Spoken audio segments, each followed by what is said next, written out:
मान्यवर, अभी एक फैशन हो गया है, आम्बेडकर आम्बेडकर आम्बेडकर आम्बेडकर आम्बेडकर आम्बेडकर। इतना नाम अगर भगवान का लेते तो 7 जन्मों तक स्वर्ग मिल जाता। अच्छी बात है ना? सुनिए तो, सुनिए ना, आप सुनिए ना, मैं बताता हूं। हमें तो आनंद है कि आम्बेडकर का नाम लेते हैं।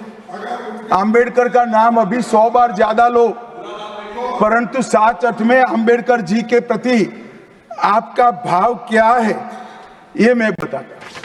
मान्यवर, आम्बेडकर जी को देश की पहली कैबिनेट से इस्तीफा क्यों दे दिया? आम्बेडकर जी ने कई बार कहा कि अनुसूचित जातियों और जनजातियों से हुए व्यवहार से मैं असंतुष्ट हूं, सरकार की विदेश नीति से मैं असहमत हूं और आर्टिकल 370 से मैं असहमत हूं। इसलिए वो छोड़ना चाहते थे। उनको आश्वासन दिया गया, आश्वासन पूरा नहीं हुआ। उन्होंने इग्नोरेंस के चलते इस्तीफा दे दिया और एक श्री BC रॉय ने पत्र लिखा कि आम्बेडकर और राजा जी जैसे 2 महानुभाव मंत्रिमंडल छोड़ेंगे तो क्या होगा। तो नेहरू जी ने उनको जवाब में लिखा है, राजा जी के जाने से तो थोड़ा बहुत नुकसान होगा, आम्बेडकर के जाने से मंत्रिमंडल कमजोर नहीं होता है।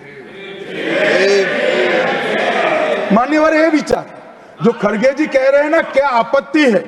जिसका विरोध करते हो उसका वोट के लिए नाम देना कितना उचित है? क्योंकि अब आम्बेडकर जी को मानने वाले पर्याप्त संख्या में आ गए हैं, इसलिए आप आम्बेडकर आम्बेडकर कर रहे हो। मान्यवर, मुंबई के मेयर ने एक पत्र लिखा था कि मऊ में आम्बेडकर जी का स्मारक बनाना चाहिए।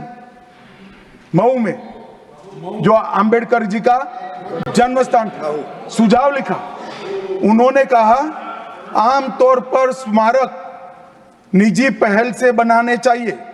यदि सरकार किसी प्रकार की सहायता करती है तो वो उचित नहीं होगा। उनके कितने स्मारक बने साहब?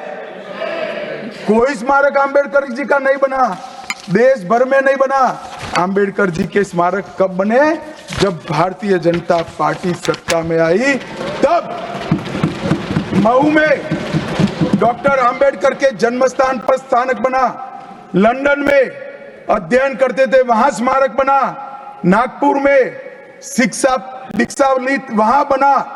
दिल्ली में महापरिनिर्वाण स्थल पर बना और मुंबई में चैत्य भूमि में भी बन रहा है। हमने 5 तीर्थ बनाए महामानव। और मैं मानता हूं मान्यवर, मैं मानता हूं कि आम्बेडकर जी के सिद्धांतों पर चलना नहीं और वोट के लिए उनकी गुहार लगा देना। 14 अप्रैल को राष्ट्रीय समरसता दिवस घोषित किया हमने। 26 नवंबर को संविधान दिवस घोषित किया। उस वक्त भी इसका विरोध कांग्रेस के वरिष्ठ नेताओं ने किया। मान्यवर,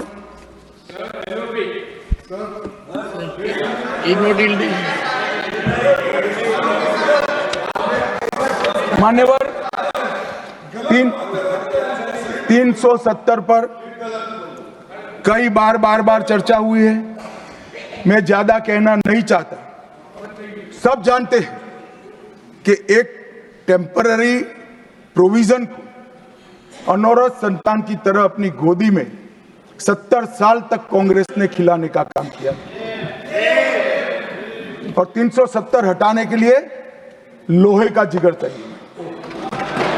और जब देश के प्रधानमंत्री नरेंद्र मोदी जी 2019 में फिर से प्रधानमंत्री बने, एक ही झटके से इसी सदन में 370 और 35 को समाप्त।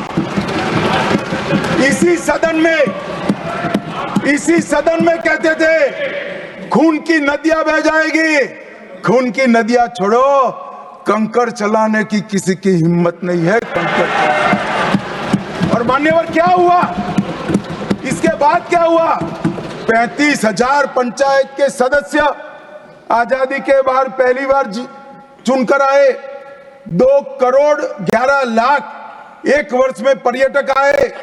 पत्थरबाजी शून्य हो गई।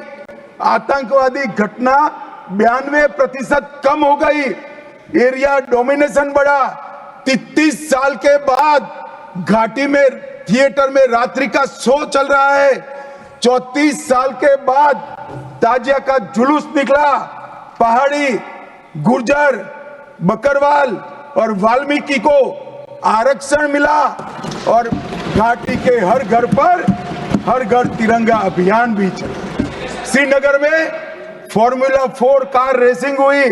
लाल चौक पर तिरंगा शान से फहरता है और दुनिया का सबसे ऊंचा रेलवे आर्च ब्रिज आज चिनाब नदी पर बन रहा है।